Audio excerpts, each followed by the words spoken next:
வாரத்தின் முதல் நாள் காலை வேளையிலே பிதாவாகிய தேவனை ஆவியோடும் சத்தியத்தோடும் தொழுது கொள்ளும்படியாக கூடியிருக்கிற உங்கள் யாவருக்கும், இந்த தொழில்நுட்பத்தின் வாயிலாக கர்த்தருடைய வார்த்தைகளை கேட்கின்ற உங்கள் யாவருக்கும் கர்த்தருடைய நாமத்தினாலே அடியேன் இந்த காலையிலே வாழ்த்துக்களையும் சோத்திரங்களையும் சொல்லிக்கொள்கிறேன். சற்று முன்பு 1 யோவான் 3ஆம் அதிகாரம் வசனம் 18 முதல் 24 வரை நாம் வாசி கேட்டோம். இந்த நாளிலே நாம் கவனிக்க போகிற நம்முடைய பாடமானது, நாம் ஒருவரிடத்தில் ஒருவர் கிரியினாலும் சத்தியத்தினாலும் அன்பு கூற வேண்டும் என்பதை குறித்து நாம் கவனிக்கவிருக்கின்றோம். வசனம் 23 நாம் ஒருவரிடத்தில் ஒருவர் அன்பு கூற வேண்டும் என்பது நம்ம கட்டளை என்பதை நாம் அறிந்திருக்கின்றோம். அந்த கட்டளைக்கு நாம் எப்படி கீழ்ப்படிவது என்பதை குறித்து வசனம் 18 நம்ம கவனிக்கிறோம். நாவினால் வார்த்தையினால் மாத்திரம் நம்ம அன்பு கூறக்கூடாது, கிரியினாலும் உண்மையினாலும் அன்பு கூற கடவோம். பாருங்க, அது ஆலோசனை இல்லை, கட்டளை. கிரியினாலும் உண்மையினாலும்ன்ற வார்த்தை இருக்குது இல்லையா, அந்த உண்மையினாலும்ன்றது மூல பாஷையில் சத்தியத்தினால். கிரியினால் நாம் சத்தியத்தினால் அன்பு கூற வேண்டும். பாருங்க, அதன் அவசியம் என்ன என்பதை குறித்து தான் இதனாலே நாம் கவனிக்கவிருக்கின்றோம். பாருங்க, கர்த்தருக்குள்ள உள்ள சகோதரர்கள் சில நேரங்களில் பலவீனப்படுகிறார்கள் தான் இல்லையா. ஆனால் நாம் சகோதரத்தில் கிரியினால் நாம் அன்பு கூறும்போது பலவீனப்படும் சூழ்நிலையில் நாம் அவர்களை உற்சாகப்படுத்துகிறவர்களாக இருப்போம். பலவீனமான சகோதரனை தொடர்ந்து அதிக பலவீனத்துக்கு உட்படுத்தும்படியாக பேசுறது, பலவீனமான சகோதரன் தன்னுடைய பலவீனத்தினால் விழுந்தும் போகும்படியான சில காரியங்களை செய்வது, பாருங்கள், அது கிரியினால் அன்பு கூறுகிற ஒரு விஷயம் இல்லை. பலவீனமான ஒரு சகோதரனை, சோர்வான நிலையில் உள்ள ஒரு சகோதரனை நாம் பலப்படுத்துவதற்கு பாருங்கள், அவரை நாம் கிரியினால் அன்பு கூற வேண்டும். அப்போஸ்தலனாகிய பவுலுடைய மாதிரி குறித்து நாம் இந்த பாடத்தின் இறுதியில் கர்த்தருக்கு சித்தமானால் கவனிப்போம். பவுல் நிறைய இடங்களில் அடி வாங்கியிருக்கிறாரு. ஒரு கட்டத்தில் பவுல் மறித்து போனான்னு சொல்லிட்டு ஒரு பட்டணத்துக்கு வெளியே இழுத்து போட்டிருக்கிறாங்க பவுலை. பிலிப்பி பட்டணத்தில் பவுல் அடித்து தொழுமரத்தில் மாட்டியிருக்கிறாங்க, வஸ்திரங்களை கிழிச்சிருக்கிறாங்க.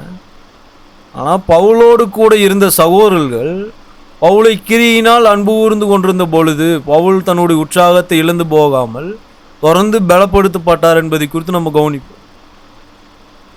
பவுலை ஒனேசிப்போர் எவ்விதமாக கிரியினால் அன்பு கூர்ந்தார் என்பதை குறித்து நாம் பிற்பாடு கவனிப்போம். பாருங்கள், கிரியினால் அன்பு கூறுவது அப்படின்னும் போது அவங்களுக்காக நாம் நிறைய காரியங்களை செய்கிறது. ஒனேசிப்போர் பவுலை கிரியினால் எவ்விதமாக அன்பு கூர்ந்தார் என்று நம்ம கவனிப்போமானால், பாருங்கள், ரோமாபுரியில் பவுல் சிறையில் அடைக்கப்பட்டிருக்கிறாரு. அதுக்கு முன்பதாகவே ஒனேசிப்போருனால் பவுலுக்கு நிறைய நன்மைகள் கிடைத்திருக்குது. சிறையில் அடைக்கப்பட்டிருக்கிற பவுலை பார்ப்பதற்காகவே ஒனேசிப்போர் தன்னுடைய முழு நேரத்தை செலவழிஞ்சு அலைஞ்சு திரிகிறாரு. ரோமாபுரின்றது ஒரு சின்ன பட்டணம் இல்லை, அது ஒரு பெரிய பட்டணம் தான். அந்த ரோமாபுரியில் நிறைய சிறைச்சாலைகள் இருந்திருக்குது. பவுல் ஒரே சிறையில் அவங்க வைக்கல, நிறைய சிறைச்சாலைகளுக்கு மாற்றிக்கிட்டே இருந்திருக்கிறாங்க. ஆனால் அந்த ஒனேசிப்போர் பவுலை தேடி கண்டுபிடிப்பதற்காக எத்தனை சிறைச்சாலைக்கு அவர் அலைஞ்சு திரிஞ்சிருப்பார். எப்படியாவது பவுலை பார்க்கணும், பவுலிடத்தில் சில காரியங்களை அவர் பேசணும். அது நிமித்தமாக பவுலுக்காக அவர் என்ன செஞ்சுட்டு இருந்திருக்கிறார் பாருங்க. அதுதான் கிரியினால் அன்பு கூறுறது. ஒரு சகோதரனுடைய கடினமான சூழ்நிலைகளில், பலவீனமான சூழ்நிலைகளில், சோர்வான சூழ்நிலைகளில் அவர்களை நாம் கிரியினால் அன்பு கூறுவோமானால் பாருங்க, அந்த சூழ்நிலைகளில் நாம் அவர்களை பலப்படுத்துவோம்.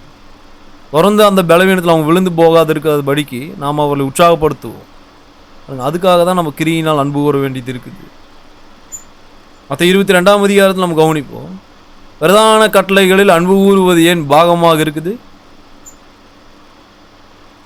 விசேஷமாக நாம் கிரியினால் அன்பு கூறுவது தான் அதிக பலப்படுத்தும். பாருங்க, வார்த்தையினால் சில நேரங்களில் நம்ம சிலரை பலப்படுத்தக்கூடும் தான். ஞானமான வார்த்தையில் நம்ம பேசும்போது அபிகாயில் தாவீதை பலப்படுத்தினது போல நம்மளால் சிலரை பலப்படுத்த முடியும். ஆனால் அது மாத்திரம் இல்லை, நாம் கிரியினால் சகோதரரை அன்பு கூறும்போது பாருங்க, தொடர்ந்து அவர்கள் அவருடைய உற்சாகத்தை இழந்து போகாமல் இருக்கும்படி நாம் அவர்களை பாதுகாக்க முடியும். பாருங்க, அவ்விதமாக நாம் செய்வோமானால் பாருங்க, நாம் அதிகமாக கர்த்தரை சேவிக்கிறவர்களாக இருப்போம். பாருங்க, ஒரு ஆத்மா விழுந்து போகாமல் அந்த ஆத்மாவை பாதுகாப்பது கர்த்தரை சேவிப்பதில் மிகப்பெரிய ஒரு பாகம் இல்லையா. எல்லா ஆத்மாக்களும் கர்த்தருடைய இது. கர்த்தருடைய ஆத்மா விழுந்து போகாமல் பாதுகாக்கிறது கர்த்தருடைய வேலை. பாருங்க, அந்த வேலையை நான் செய்வேனானால் அந்த வேலையில் நானும் ஒரு பாகமாக இருக்கிறேன்னா, ஆமாம், அந்த வேலையை நான் எப்படி செய்கிறது? என்னோட வார்த்தையினாலேயே அல்ல, பாருங்க கிரியினால் நான் அன்பு கூர்ந்து அந்த காரியத்தை நான் செய்யணும். மற்ற 22:36 வரைக்கும் கவனிச்சோம்னா, நியாயசாஸ்திரி இயேசு இடத்துல கேட்குறாரு, பிரமாணத்தில் எது பிரதான கட்டளைன்னு சொல்லிட்டு கேட்குறாரு. அவர் இயேசு அவருக்கு சொன்னால், முதல் பிரதான கட்டளை உன் தேவனாய் கர்த்தரிடத்தில் முழு இருதயத்தோடு முழு ஆத்மாவோடு அன்பு கூறு. இரண்டாவது பிரதான கட்டளை, உன்னிடத்தில் அன்பு கூறுவது போல பிறனிடத்தில் அன்பு கூறுவாயாக. பாருங்க, அன்பு கூறுதல் தான் சகோதரர்களுக்கு ஒருவருக்கு ஒரு உற்சாகப்படுத்துவது பலன் உள்ளதாக இருக்குது. அன்பு கூறுதல் இல்லாத பட்சத்தில் ஒருவர் வேணால் நம்ம ஈஸியாக சோர்ந்து போக பண்ணிடலாம், பலப்படுத்த முடியாது. 1 யோவான் 4:19, 1 யோவான் 4:19 பாருங்க, அவர் முந்தி நம்ம இடத்தில் அன்பு கூர்ந்தபடியால் நாமும் அவரிடத்தில் அன்பு கூறுகிறோம். பாருங்க, தேவன் முந்தி நம்ம இடத்தில் அன்பு கூர்ந்திருக்கின்றார், நாம் தேவரிடத்தில் அன்பு கூறுகிறோம்ன்றார். தேவன் நம்ம இடத்தில் எவ்விதமாக அன்பு கூர்ந்திருக்கின்றார்? பாருங்க, கிரியினால் அவர் நம்மை அன்பு கூர்ந்திருக்கிறார். தேவனுடைய அன்பை குறித்து நாம் ஆதியாமத்திலிருந்தே வாசிக்க முடியலையா? பாருங்க, நோவாவுக்கு செய்த அந்த உடன்படிக்கையை தேவன் தொடர்ந்து இன்றைக்கும் அவர் நிலைப்படுத்தி கொண்டே இருக்கிறார். ஜலத்தினால உலகத்தை அழித்து போட மாட்டார்ன்றதுக்கு தேவன் ஒரு அடையாளத்தை நோவாவை கொடுத்திருந்தார், உடன்படிக்கை. அது அந்த வானவில்லை பார்க்கும்போது தேவன் தம்முடைய உடன்படிக்கை நினைவு கூறுவார் நோவாகிட்ட சொல்லியிருந்தார். இன்றைக்கும் அந்த உடன்படிக்கையை தேவன் நிறைவேற்றிட்டே தான் இருக்கிறாரா? இன்றைக்கு ஏன் முழு உலகமும் நீரினால் அழிந்து போகாமல் இருக்குது? ஒவ்வொரு முறை வானவில்லை பார்க்கும்போது தேவன் என்ன செஞ்சுட்டு வர்றாரு? தேவன் ஜலத்தினால் இந்த பூமியை அழிக்காததை அவர் நினைவு கூறுவார். அது தேவன் நோவோடு கூட செய்து கொண்ட உடன்படிக்கை. தேவன் கிரியினால் நம்ம அன்பு கூர்ந்துட்டு வராரா, இல்லை சும்மா தேவன் அழிக்க மாட்டேன்னு சொல்லிட்டு வார்த்தையினால் மாத்திரம் அந்த காரியத்தை செஞ்சுட்டு வராரா? பாருங்க, பாவம் மன்னிப்புக்கு ரத்த செலுத்துதல் வேணும்னு சொல்லிட்டு நம்ம வேத வாக்கியங்களை வாசிக்கிறோம். பாருங்க, தம்முடைய குமாரனுடைய ரத்தத்தை தேவன் ஏற்றுக்கொண்டிருக்கிறாருன்னு சொன்னால் கிரியினால் அது அன்பு கூர்ந்தது இல்லையா? எல்லா மனுஷரும் பாவம் செய்து தேவ மகிமை அற்றவர்களாகின்னு வாசிக்கிறோம். தேவ மகிமை அற்றவங்களாக இருக்கும்போது அவர்களை தேவனோடு ஒப்புருவாக்கத்தக்கதாக தேவன் எப்படி நம்மை கிரியினால் அன்பு கூர்ந்தார்? தம்முடைய குமாரனை அனுப்பியிருக்கிறார். பாருங்க, தம்முடைய சொந்த குமாரனை அவர் அனுப்பி அவரை நமக்கு மாதிரியாக கொடுத்திருக்கின்றார். நம்முடைய பாவங்களை தேவன் மன்னிக்கும்படிக்கு தம்முடைய குமாரனை தேவன் சிலுவையில் ஒப்பு கொடுத்திருக்கிறார். இதெல்லாம் கிரியினால் தேவன் நம்மை அன்பு கூர்ந்ததா? அப்போது தேவன் நம்மை கிரியினால் அன்பு கூர்ந்திருக்க நாம் எப்படி தேவனிடத்தில் அன்பு கூறணும்? கிரியினால் அதை செய்கிறவர்களாக இருக்கணும். அப்போ கட்டளையில் எல்லாவற்றையும் நாம் சிறப்பாக அறிஞ்சிருக்கிறோம், ஆனால் அந்த கட்டளையில் கீழ்ப்படியணும் வாயளவில் சொல்லிட்டு இருக்கிறோம். பாருங்கள், அந்த கட்டளையில் கீழ்ப்படியணும். 1 யோவான் 5:3 தேவனுடைய கற்பனைகளை கை கொள்ளுவதே அவரிடத்தில் அன்பு கூறுவது. பாருங்கள், கிரியை அவசியமாக இருக்குது இல்லையா? இயேசு கிறிஸ்து நம்ம இடத்தில் அன்பு கூர்ந்திருக்கிறார். யோவான் 15:12-14 அவர் நம்ம இடத்தில் எப்படி அன்பு கூர்ந்தார்? கிரியை இருந்தது அவருடைய அன்பில். நமக்காக அவர் தம்முடைய ஜீவனை இழந்திருக்கிறார். யோவான் 15:12 நாம் கவனிப்போமானால், நான் உங்களில் அன்பாய் இருக்கிறது போல நீங்களும் ஒருவரில் ஒருவர் அன்பாய் இருக்க வேண்டும் என்பதே என்னுடைய கற்பனாய் இருக்கிறது. ஒருவன் தன் சிநேகிதருக்காக தன் ஜீவனை கொடுக்கிற அன்பிலும் அதிகமான அன்பு ஒருவரிடத்திலும் இல்லை. நான் உங்களுக்கு கற்பிக்கிற யாவையும் நீங்கள் செய்வீர்களானால் என் சிநேகிதர்களாக இருப்பீர்கள். 12 சொல்றார், நான் உங்களில் அன்பாய் இருந்தது போல நீங்களும் ஒருவரில் ஒருவர் அன்பாய் இருக்க வேண்டும். இயேசு கிறிஸ்து நம்மில் எவ்விதமாக அன்பாய் இருந்தார்? எபேசியர் 5:2 நாம் கவனிப்போமானால், பாருங்க, நமக்காக தம்மை தாமே தேவனுக்கு சுகந்த வாசனையாக பலியாக அவர் தம்மை ஒப்பு கொடுத்திருக்கிறார். பாருங்க, நமக்காக அவர் சிலுவையில் அறைப்பட்டிருக்கிறார். அதற்கு முன்பதாக 5 விசாரணைகளுக்கு அவர் போயிருக்கிறார். ஒவ்வொரு விசாரணையும் வித்தியாசப்பட்ட பாடுகளை அவர் ஏற்றுக்கொண்டிருக்கிறார். இவைகள் எல்லாவற்றிலும் நம்ம என்ன பார்க்குறோம்? வார்த்தைகள் இல்லை, கிரியைகள் இருந்தது இல்லையா? இயேசு கிறிஸ்து நம்மை கிரியினால் அன்பு கூர்ந்திருக்கின்றார். தேவன் நம்மை கிரியினால் அன்பு கூர்ந்து கொண்டு இருக்கின்றார். நாம் எப்படி அவர்களிடத்தில் அன்பு கூறணும்? தேவனுடைய கட்டளையில் கீழ்ப்படிவேன்னு சொல்கிறதில்லை. பாருங்கள், தேவனுடைய கட்டளையில் கீழ்ப்படிவது கிரியை அவசியமாங்க. அப்படி நாம் செய்வோமானால் நாம் கிரியினால் அன்பு கூறுகிறோம். இயேசு கிறிஸ்து நமக்காக ஜீவனை விட்டது போல சகோதரருக்காக நாம் எந்த ஒரு காரியத்தையும் செய்யும்படியாக நாம் முன் வருவோமானால் பாருங்கள், அதுதான் கிரியினால் அன்பு கூறுவது. நம்மள எத்தனை பேர் சகோதரில் கிரியினால் நம்ம அன்பு கூறுகிறோம்? பாருங்க, நம் கிரியினால் சகோதரில் அன்பு கூறும்போது சகோதரருடைய சோர்வான சூழ்நிலையில் நாம் அவர்களை உற்சாகப்படுத்துவோம். மற்றபடி நம் வார்த்தையினால் மாத்திரம் நம்ம அன்பு கூறுவோம். ஆனால் பாருங்கள், அதில் பிரயோஜனம் ஒன்றும் இல்லை. ஏனென்றால் இயேசு கிறிஸ்து நம்மை கிரியினால் அன்பு கூர்ந்திருக்கிறார். தேவன் நம்மை கிரியினால் அன்பு கூர்ந்து கொண்டிருக்கின்றார். நாம் எப்படி அன்பு கூறுகிறோம்? இயேசு கிறிஸ்து நம்ம இடத்துல அன்பாக இருந்தது போல நம்ம ஒருவரில் அன்பாக இருக்கணும்னு சொன்னால் வார்த்தை இல்லைங்க, கிரியைகள் வேண்டும் இல்லையா? பாருங்க, அதுக்கு மாதிரிகளை நம்ம நிறைய கவனிப்போம். அவளுடைய விஷயத்தில் கவனிப்போம், மற்ற சில அப்போஸ்தலருடைய விஷயத்தில் கவனிப்போம், இயேசு கிறிஸ்துவனுடைய விஷயத்தில் கவனிப்போம். பாருங்க, சோர்வுள்ள சூழ்நிலைகளில் சகோதரர்கள் எப்படி கிரியினால் அன்பு கூர்ந்து சோர்வுள்ளவர்களை பலப்படுத்தினாங்க நம்ம பார்ப்போம். ஆனால் வார்த்தையினால் மட்டும் நம்ம பலப்படுத்த முயற்சிப்போமானால் நம்ம ஒருவேளை அந்த முயற்சியில் தோல்வி விட்டுருவோம். சில நேரங்களில் வார்த்தைகள் பலப்படுத்து, சில நேரங்களில் வார்த்தைகள் நம்ம பலப்படுத்த முயற்சிக்க முடியாது. யாக்கோபு 2ஆம் அதிகாரம் 14-16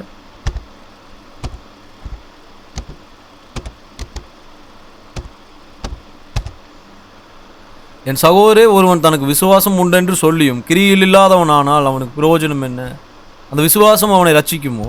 ஒரு சகோதரனாவது சகோதரியாவது வஸ்திரம் இல்லாமலும் அனுதின ஆகாரம் இல்லாமலும் இருக்கும்போது உங்களில் ஒருவன் அவர்களை நோக்கி நீங்கள் சமாதானத்தோடே போங்கள், குளிர்காய்ந்து பசியாருங்கள் என்று சொல்லியும் சரீரத்துக்கு வேண்டியவையில் அவர்கள் கொடாவிட்டால் புரோஜனம் என்ன? அப்படியே விசுவாசம் கிரியில் இல்லாதிருந்தால் தன்னில் தானே செத்ததாக இருக்கும். ஒருவன் உனக்கு விசுவாசம் உண்டு, எனக்கு கிரிகள் உண்டு, கிரியில் இல்லாமல் உன் விசுவாசத்தை எனக்கு காண்பி, நான் என் விசுவாசத்தை என் கிரியினாலே உனக்கு காண்பிப்பேன் என்பானே. தேவன் ஒருவர் உண்டென்று விசுவாசிக்கிறாய், அப்படி செய்கிறது நல்லது தான். பிசாசுகளும் விசுவாசத்தை நடுங்குகின்றன. வீணான மனுஷனே, கிரியில் இல்லாத விசுவாசம் செத்ததென்று நீ அறிய வேண்டுமோ? கீழே ஆபிரகாமுடைய மாதிரி பார்க்க முடியும். ஆபிரகாம் கிரியினாலே விசுவாசத்தை காண்பிச்சிருக்கிறார். பாருங்க, 14ஆம் வசனத்திலிருந்து 16 நம்ம கவனிக்கும் போது சகோதரத்தில் நாம் கிரியினால் அன்பு கூறுவதில் ஒரு வகை இங்கே விவரிக்கப்பட்டிருக்கு. விசேஷமாக ஒரு சகோதரனாவது சகோதரியாவது வஸ்திரம் இல்லாமல் ஆகாரம் இல்லாமல் நம்ம பார்க்கும்போது பாருங்க, அவங்கள பார்த்து நீங்கள் சமாதானத்தோடு போங்கன்னு சொன்னால் அவங்கள பலப்படுத்துறதுக்காக சும்மா வார்த்தை மட்டும் நம்ம பேசுகிறோம். பாருங்க, அப்படி வார்த்தையினால் மாத்திரம் அன்பு கூற வேண்டாம்னு சொல்லிட்டு யோவான் 3:18 போதிக்குது. கிரியினால் அன்பு கூற வேண்டும்னு யோவான் 3:18 போதிக்குது இல்லையா? கிரியினால் எப்படி அன்பு கூறுறது? ஆனால் ஆகாரம் இல்லாத சகோதரனுடைய தேவையில் ஆகாரத்தை கொடுக்கணும், வஸ்திரம் இல்லாத சகோதரனுக்கு வஸ்திரத்தை கொடுக்கணும். பாருங்கள், தேவையுள்ள சகோதரனுடைய தேவையில் உதவி செய்யும்படியாக நாம் இருப்போமானால் அந்த தேவையை கொடுத்து உதவணும். வேலெல்லாவற்றும் நம்முடைய கிரியை வருது இல்லையா? பாருங்கள், இப்படி தான் கிரியினால் நாம் அன்பு கூறுவது. யாக்கோபு 2ஆம் அதிகாரம் 14-16 சும்மா வாய அளவில் நம்ம சிலரை பலப்படுத்த முயற்சிப்போமானால் அந்த அன்பு பிரயோஜனம் உள்ளதாக இருக்குதா? வீணான மனுஷனே என்றார் 20ஆம் வசனத்தில். 2 தீமோத்தேயு 1ஆம் அதிகாரம் 15-18 வரை நம்ம கவனிப்போம். 2 தீமோத்தேயு 1ஆம் அதிகாரம்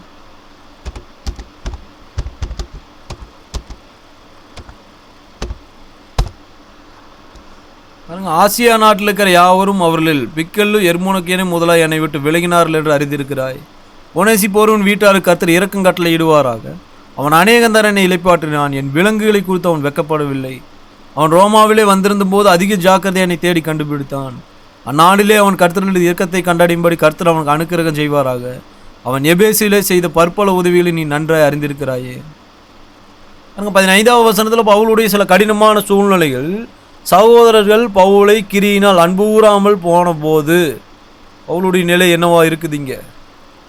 15ஆம் வசனத்தில் பவுல் இந்த காரியத்தை சொல்லும்போது எவ்வளோ உற்சாகத்தோடு சொல்கிறார். அதை பாருங்கள், ஆசியா நாட்டில் இருக்கிற யாவரும் அவர்களில் பிக்கல்லு எர்மோனக்கேனே முதலாக என்னை விட்டு விளங்கினாங்கன்ற. ஆனால் 16ஆவது வசனத்தில் பவுலை பலப்படுத்தும்படிக்கு கர்த்தர் ஒருத்தர் பயன்படுத்திக்கிறார். அவர் தான் ஒனேசிப்போர். பவுல் சொல்கிறார், அவன் அநேகந்தரை என்னை இளைப்பாற்றினான், என் விலங்கை குறித்து அவன் வெட்கப்படவில்லை. குறிப்பாக பவுல் ஏன் விலங்கை குறித்து ஒனேசிப்போர் வெட்கப்படலன்றார். ஒருவேளை அந்த நாட்களில் சிறைச்சாலைக்கு போவது, ஒருவேளை கைதியாக இருப்பது மற்றவர்களிடத்தில் வெக்கம் உண்டாக்கும் ஒரு செயலாக இருக்கலாம். இன்றைக்கும் அது அப்படி தான் இருக்குது இல்லையா? ஆனால் பவுல் ஒரு சிறைச்சாலை கைதியாக இருக்கிறாரு, அதை குறித்து அவர் வெக்கப்படல ஒனேசிப்போர். ஏன்னு சொன்னால் ஒனேசிப்போர் பவுலை குறித்து சிறப்பாக அறிஞ்சிட்டு இருக்கிறார். எபேசுவில் நிறைய உதவிகளை செஞ்சுருக்கிறார். ஒனேசிப்போரையா பவுலுக்கு உதவி செஞ்சுட்டு இருந்தார். பவுல் கர்த்தருடைய வேலையை செஞ்சுட்டு இருந்தார். பாருங்கள், தீமை செய்து அடிக்கப்படும்படி அவர் சிறைச்சாலைக்கு போகலை, நன்மை செய்து தான் பாடுபடுறாருன்றது ஒனேசிப்போருக்கு தெரியும் அந்த விஷயம். அதனால தான் ஒனேசிப்போர் என்ன செய்கிறாருன்னா 17 இப்போ சிறைச்சாலையில் இருக்கிற பவுலை தேடி கண்டுபிடிக்கத்தக்கதாக தன்னுடைய முழு நேரத்தை செலவிடுறாரு. பாருங்க, தன்னுடைய வேலைக்கு போயிட்டு இதர நேரத்தில் வந்து பவுலை தேடி கண்டுபிடிக்கிறதுக்கு போகல ஒரு ஒனேசிப்போர். பவுலை எப்படியாவது பார்க்கணும் அவர். பாருங்க, பவுலுக்கு சில உதவிகளை செய்யும்படியாக திட்டத்தில் இருக்கிறார் அவர். அது எப்படி செய்யறது? பவுலை முதலாவது தேடி கண்டுபிடிக்கணும். பவுல் இப்போ எங்கே இருக்கிறாரு? 17 ரோமாபுரி. ரோமாபுரியில் நிறைய சிறைச்சாலைகள் இருந்தது. பவுலை ஒரே சிறையில் வைப்பது ரோமருடைய மாதிரி இல்லை. அவ்வப்போது வித்தியாசப்பட்ட சிறைக்கு பவுலை மாற்றிக்கிட்டே இருந்தாங்க. பாருங்க, வித்தியாசப்பட்ட சிறைக்கு பவுலை மாற்றிக்கிட்டே இருக்கிறாங்க. இப்போ வந்து ஒருத்தர் போய் பவுலை தேடிட்டு இருக்கிறார். இது ஒரு கடினமான விஷயம். இந்த காரியத்தில் நம்ம என்ன கண்டுபிடிக்கிறோம்? ஒனேசிப்போர் விஷயத்தில் பாருங்க, எப்படியாவது ஒருத்தர் கண்டுபிடிச்சு உதவி செய்யணும்னு சொல்லி வந்து அலைந்து திரிவதில் கிரியைகள் இல்லையா? பாருங்க, இதுதான் கிரியினால் அன்பு கூறுவது. 18வது வசனத்தில் அவன் எபேசுவிலே செய்த பற்பல உதவிகளில் நீ நன்றாயிருந்திருக்கிறார். கிரியினால் அன்பு கூர்ந்திருக்கிறார் அவர். பாருங்க, அது வார்த்தைகள் மட்டும் இல்லை. சகோதரனுடைய தேவைகளில் சகோதரர் வந்து சோர்வான நிலையில் இருக்கும்போது அவர்களை உற்சாகப்படுத்தத்தக்கதாக அவர்களுக்கு உதவி செய்யணும். அதுதான் கிரியினால் அன்பு கூறுவது. அவர்களுடைய கடினமான சூழ்நிலையில் அவரை தேடி கண்டுபிடித்து அவங்களை நம்ம வந்து விசாரித்து உதவணும். அதுதான் கிரியினால் அன்பு கூறுவது. அதுக்கு ஒனேசிப்போர் எப்படிப்பட்ட மாதிரியாக இருக்கிறார்? கண்டுபிடிக்க முடியாத இடத்துல தான் பவுல் இருக்கிறார். ஆனால் வந்து ஜாக்கிரதையாக தேடி கண்டுபிடிச்சிருக்கிறார். பாருங்க, நல்ல மாதிரி இல்லையா? அப்போஸ்தலர் 16ஆம் அதிகாரம் 12 15 பாருங்க, சுவிசேஷகனாகி ஒருவர் வரும்போது அந்த சகோதரன் தங்க இடமில்லாத ஒரு சூழ்நிலையில் நாம் நம்மை அவருடைய வீட்டில் ஏற்றுக்கொள்வோமானால் அது எப்படிப்பட்ட ஒரு கிரியினால் அன்பு கூறுதலாக இருக்குது. சில நேரங்களில் சகோதரர் வந்து சிலர் பலப்படுத்தும்படியாக வீட்டுக்கு வரும்படி கேட்பாங்க. ஆனால் உண்மையாகவே அந்த காரியத்தை எத்தனை பேர் செய்கிறாங்க? 16ஆம் அதிகாரம் 12 15 வாசிச்சிங்கன்னா பவுலுக்கு சொந்த வீடு இருந்ததா? ரோமாபுரியில் பவுல் வந்து ஒரு வீட்டை வாடகைக்கு வாங்கியிருந்தார். ரோமாபுரியில் இருக்கும்போது பவுல் அந்த வீட்டில் தங்கியிருப்பார். மற்றபடி பவுல் சுவிசேஷத்தை சொல்லும்படியாக மற்ற பட்டணங்களுக்கு போகும்போது எங்கே தங்கிட்டு இருந்தார்? அவர் எந்த பட்டணத்துக்கு போனாரோ அந்த பட்டணத்தில் போதிக்கிற ஏதோ ஒரு விசுவாசிகள் அவங்களுடைய வீட்டில் அவரை ஏற்றிருக்கணும் இல்லையா? இப்போ பிலிப்பில் இருக்கிறார் பவுல். இந்த பட்டணத்தில் கடுமையான ஒரு சூழ்நிலைக்கு அவர் போவார். ஆனால் அந்த பட்டணத்திலும் பவுல் சோர்ந்து போகாமல் இருக்கத்தக்கதாக பவுலை பலப்படுத்தும்படி கர்த்தர் லீதியாலை பயன்படுத்தினார். அப்போஸ்தலர் 16 12 15 போய் வாசிச்சிங்கன்னா பிலிப் பட்டணத்தில் பவுல் போதிச்சுட்டு இருக்கிறார். லீதியால் வந்து பவுல்கிட்ட கேட்குறாங்க, நீங்கள் எங்கள் வீட்டில் வந்து கண்டிப்பாக தங்கிதான் ஆகணும். நீங்கள் என்னை விசுவாசம் உள்ளவங்கன்னு சொல்லி எண்ணினீங்கன்னா என் வீட்டில் வந்து நீங்கள் தங்கிடுங்க. பாருங்க, அதை அவங்க எப்படி கேட்டிருக்கிறாங்கன்னு சொன்னால் ரொம்ப வருந்தி கேட்டிருக்கிறாங்க. இது எல்லாமே கிரியினால் அன்பு கூறுவதில் ஒரு பாகம்தான். சோர்வான சகோதரனுக்கு நம்ம வந்து உதவி செய்யும்போது அது அவரை கிரியினால் அன்பு கூறுவது. பாருங்க, கடினமான சூழ்நிலையில் உள்ள சகோதரன் நம்ம தேடி கண்டுபிடிக்கிறதே ஒரு கிரியினால் அன்பு கூறுவது தான்.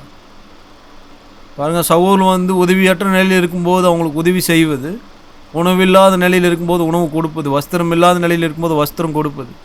பாருங்கள், அவங்களுடைய தங்கருக்கு இடம் இல்லாத இருக்கும்போது நம்முடைய வீட்டில் அவங்களை ஏற்றுக்கிறது. இது எல்லாமே சகோதரத்தில் நம் கிரியினால் அன்பு கூறுவதில் ஒரு பாகம். அப்போஸ்தலர் 16ஆம் அதிகாரம் 30 34 பாருங்க, இங்கே சிறைச்சாலைக்காரன் நம்ம கவனிக்கிறோம். அவன் ஒரு கிறிஸ்தவனே இல்லை. பாருங்கள், சிறைச்சாலைக்காரன் சொல்லும்போது ரோம வேலையாளவன். அவன் கூட பவுல் இடத்துல எப்படிப்பட்ட அன்புள்ளவனாக இருந்திருக்கிறான். அப்போஸ்தலர் 16ஆம் அதிகாரம் 30 நாம் கவனிப்போமான, அவர்களை வெளியே அழைத்து வந்து ஆண்டவன் மாதிரி ரட்சிக்கப்படுவதற்கு நான் என்ன செய்ய வேண்டும் என்றான். அதற்கு அவர்கள் கர்த்தராகிய இயேசு கிறிஸ்துவை விசுவாசி, அப்பொழுது நீயும் உன் வீட்டாரும் ரட்சிக்கப்படுவீர்கள் என்று சொல்லி அவனுக்கும் அவன் வீட்டில் இருந்த யாவருக்கும் கர்த்தருடைய வசனத்தை போதித்தார்கள். மேலும் ராத்திரியிலே அந்நேரத்தில் தானே அவன் அவர்களை அழைத்து கொண்டு போய் அவர்களுடைய காயங்களை கழுவினான். அவனும் அவனுடையவர்கள் அனைவரும் உடனே ஞானஸ்தானம் பெற்றார்கள். பின்பு அவன் அவர்களை தன் வீட்டுக்கு கூட்டிக் கொண்டு போய் அவர்களுக்கு போஜனம் கொடுத்து தன் வீட்டார் அனைவரோடும் கூட தேவனிடத்தில் விசுவாசம் உள்ளவனாகி மன மகிழ்ச்சியாக இருந்தான். பாருங்க, இதுக்கு முன்னால் வந்து பவுல் சிறைச்சாலையில் அடைக்கப்பட்டிருக்கிறாரு. சீலாவும் கூட இருக்கிறார். அதுக்கு முன்னால் வந்து அவங்களுக்கு சில அடிகள் இருந்திருக்குது. வஸ்திரங்களை கிழிக்கப்பட்டிருக்கிறாங்க, கட்டி தொழு மரத்தில் மாட்டப்பட்டிருக்கிறாங்க. சில காயங்கள் அவங்களுக்கு இருக்குது. இப்போ வெளியே வந்த உடனே அந்த காயங்களை கட்டுறாரு சிறைச்சாலைக்காரன் அவங்களுக்கு. அதன் பிற்பாடு சிறைச்சாலையில் இருந்து அவங்க என்ன சாப்பிட்ருப்பாங்க பாருங்க, அவங்களுக்கு சாப்பாடு கொடுக்குறாரு 34வது வசனத்தில். இதெல்லாம் கிரியினால் அன்பு கூறுகிற ஒரு விஷயமா? தேவையுள்ள சூழ்நிலையில் உதவி செய்கிறது. இந்த தேவையை அடையாளம் கண்டு கொண்டு உதவி செய்கிறது. சிறைச்சாலையில் பவுல் எங்கே போயிட்டு சாப்பாடு வாங்குவாங்க? சிறைச்சாலையில் பவுல் எங்கே போயிட்டு மருந்து வாங்குவார்? அந்த தேவையை அந்த சிறைச்சாலைக்காரன் அறிந்து கொண்டிருக்கிறாரா? அதை தெரிஞ்சுக்கிட்டு தெரியாத மாதிரி போகிறாங்க இல்லையா? அது என்ன விஷயம்? நீங்கள் வேறு எங்கேயாவது போயிட்டு இந்த மருந்து கட்டினீங்கன்னா நலமாக இருக்குன்னு சொல்லும்போது அது என்ன விஷயமாக இருக்குது பாருங்கள். அந்த வார்த்தைகள் தேவையில்லை. அந்த வார்த்தைகள்னால் நம்ம ஒருத்தரை பலப்படுத்த வேண்டியதில்லை, கிரியைகள் வேண்டும் இல்லையா? இயேசு கிறிஸ்து கிரியினால் சகோதரி அன்பு கூர்ந்திருக்கிறார். சகோதரி அன்பு கூர்ந்தது எப்படி? அவர் ஜீவனை கொடுத்துட்டார். சகோதருடைய காயங்களை கூட நம்ம கட்டலைன்னு சொன்னால் நம்ம கிரியினால் அன்பு கூறுறோமா? அது இயேசுவின் மாதிரியே இல்லை பாருங்க. நம்ம சகோதருடைய தேவைகளை அவங்களை தேடி கண்டுபிடிச்சி போய் உதவி செய்யலைன்னு சொன்னால் நம்ம கிறிஸ்துவின் மாதிரியே? அது ஒனேசிப்போருடைய மாதிரி எப்படி இருந்தது? அவளுக்கு தேவை இருக்குது, சிறைச்சாலையில் அடைக்கப்பட்டிருக்கிறாரு. எபேசில் இருந்தபோது நிறைய உதவியில் ஒனேசிப்போர் செஞ்சுட்டாரு. இப்போ பவுலுக்கு என்ன தேவையோ அவருக்கு தெரியாது. சிறைச்சாலைக்கு போயிட்டு பவுலை பார்த்தாதான் பவுலுடைய தேவையை கண்டுபிடிக்க முடியும். அதுக்கு பிற்பாடு தான் பவுலுக்கு உதவி செய்ய முடியும். அந்த உதவி செய்கிறதுக்காக அந்த பவுலை தேடி கண்டுபிடிக்கிறதுக்காகவே தன்னுடைய நேரம் முழுசு செலவு பண்ணிக்கிறார். இது எல்லாமே கிரியினால் அன்பு கூறுவதில் சிறப்பான மாதிரிகள். பிலிப்பியர் 2:25 நாம் கவனிப்போம்.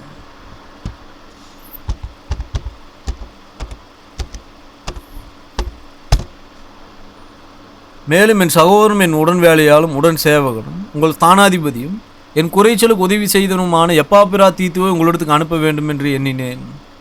அவன் உங்கள் எல்லார் மேலும் வாஞ்சியுள்ளவனும் தன் வியாதிப்பட்டதை நீங்கள் கேள்விப்பட்டதனாலே மிகவும் வியாகுலப்படுகிறவனுமாய் இருந்தான். அவன் வியாதிப்பட்டு மரணத்துக்கு சமீபமாக இருந்தது மெய்தான். ஆகிலும் தேவன் அவனுக்கு இறங்கினார். அவனுக்கு இறங்கினதும் அல்லாமல் துக்கத்தின் மேல் துக்கம் எனக்கு உண்டாகாதபடிக்கு எனக்கும் இறங்கினார். ஆகையால் நீங்கள் அவனை மறுபடியும் சந்தோஷப்படவும் என் துக்கம் குறையும் அவனை அதிக சீக்கிரத்தில் அனுப்பினேன். ஆனபடினாலே நீங்கள் கர்த்தருக்குள் மிகுந்த சந்தோஷத்தோடு அவனை ஏற்றுக்கொண்டு இப்படிப்பட்டவர்களை கனமாக எண்ணுங்கள். ஏனெனில் நீங்கள் எனக்கு செய்ய வேண்டிய ஊழியத்தில் உங்கள் குறைவை நிறைவாக்கும்படிக்கு அவன் தன் பிராணனையும் எண்ணாமல் கிறிஸ்துவின் ஊழிய நிமித்தம் மரணத்துக்கு சமீபமாக இருந்தான்.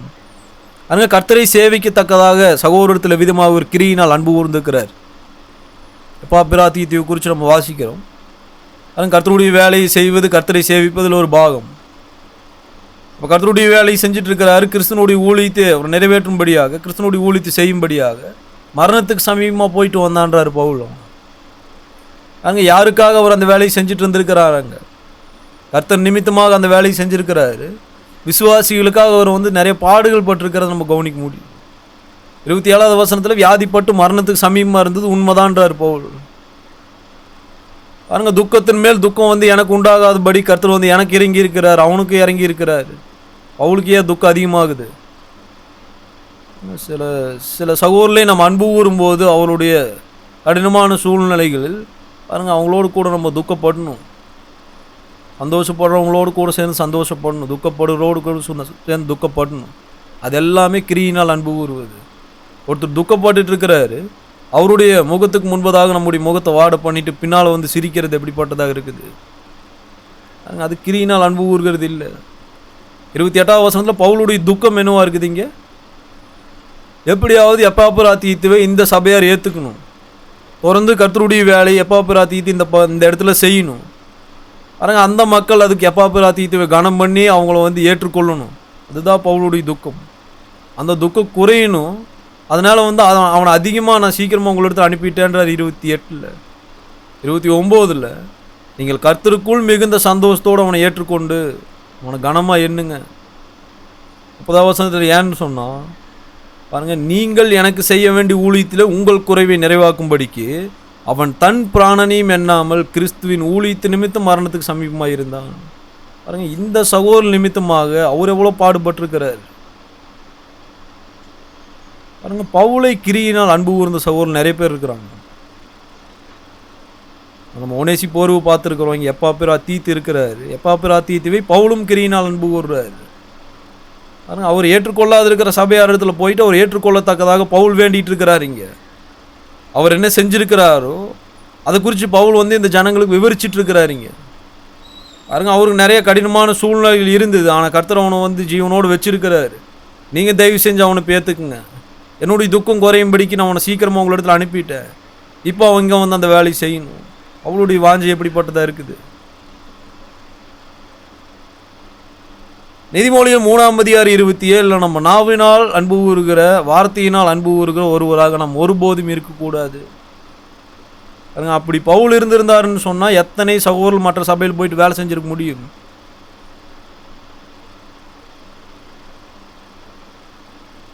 வேலை செய்ய முடியாது இல்லையா? கிரியினால் பவுல் அன்பு கூர்ந்தது நிமித்தமாக தான் சகோதரர்களுக்கு தொடர்ந்து அதிக நன்மைகளை பவுல் செய்கிறவராகவும் இருந்திருக்கிறாரு. சகோதரர்களோடு கூட சேர்ந்து சகோதரர்களை அவர் அன்பு கூறவும் செஞ்சுருக்கிறார் இல்லையா? அதை பவுல் எப்படி செஞ்சார்? தெசலோனிக்கே சபையில் போயிட்டு வாசிங்கன்னு சொன்னால் பாருங்கள், நிறைய பாடுகள் அங்கே வந்து ஜனங்களோடு கூட பவுல் தன்னோடு கூட ஜனங்களை திடப்படுத்துகிற வேலையை செஞ்சிட்ருக்கிறார். ஏன் பவுல் வந்து தப்பிச்சு போயிடலாம், நம்ம சேஃப்டி ஆயிடலான்ட்டு பார்க்கலங்க. அங்கே இருக்கிற ஆத்துமாக்கள் தங்களுடைய அந்த உற்சாகத்தை இழந்து போகாதபடிக்கு அவங்களை திடப்படுத்துவது பவுலுடைய வேலையாக இருந்தது. அந்த வேலையை செய்வதில் பவுல் உண்மையுள்ளவராக இருந்திருக்கிறார். அதே நேரத்தில் பவுல் தன்னுடைய உற்சாகத்தை இழந்து போகாதபடிக்கு அதுக்கு பிற்பாடு வந்து பெரிய சபையார் பவுலுடைய உற்சாகத்தை கொஞ்சம் தூக்கி இருக்கிறாங்க. எப்படின்னா, ரொம்ப அதிகமாக கர்த்தருடைய வேத வாக்கியங்களை ஆராய்ஞ்சு அவங்க கண்டுபிடிச்சி பாருங்கள் இப்படி இருக்குதான்னு சொல்லிட்டு அவங்க தான் நிறைய காரியங்களை தேடி இருக்கிறாங்க.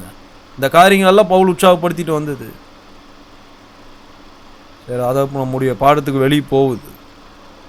நம்முடைய பாடமானது கிரியினால் அன்பு கூறுவது இல்லையா? 1 யோவான் 3:18 நாம் வாசிப்போம். 1 யோவான் 3.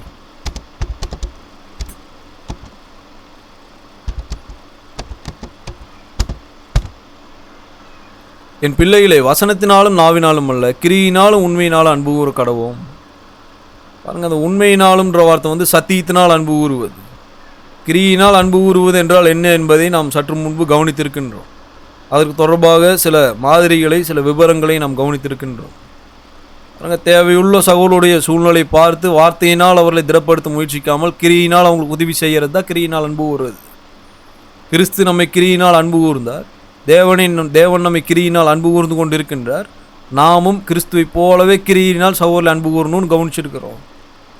அப்போ ஒரு சகோதரனுக்கு தேவை இருக்குதுன்ற விஷயத்தை நம்ம தெரிஞ்சுட்டு பாருங்கள், அந்த சகோதரனுடைய தேவையில் உதவி செய்யத்தக்கதாக அந்த சகோதரனை தேடி கண்டுபிடிச்சு எவ்விதமாக எப்படியாவது செஞ்சிடணும் உதவியை. அதெல்லாம் கிரியினால் அன்பு கூறுவது. பாருங்கள், ஒரு சகோதரன் நமக்கு ஒரு நன்மை செஞ்சுருக்கிறார். அந்த சகோதரனை சிலர் ஏற்றுக்கொள்ளாத இருக்கிறாங்க. அந்த சகோதரனை மற்றவர்கள் ஏற்றுக்கொள்ளும்படியாக அந்த சகோதரனுக்காக அவங்களிடத்தில் நம்ம பரிந்து பேசணும்.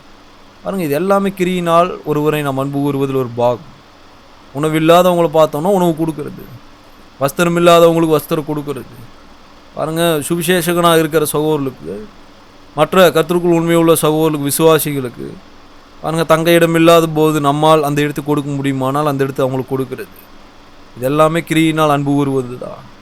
இங்கே சத்தியத்தினால் அன்பு கூறுவதை குறித்து நாம் ஒரே ஒரு காரியத்தை மாத்திரம் கவனிப்போம்.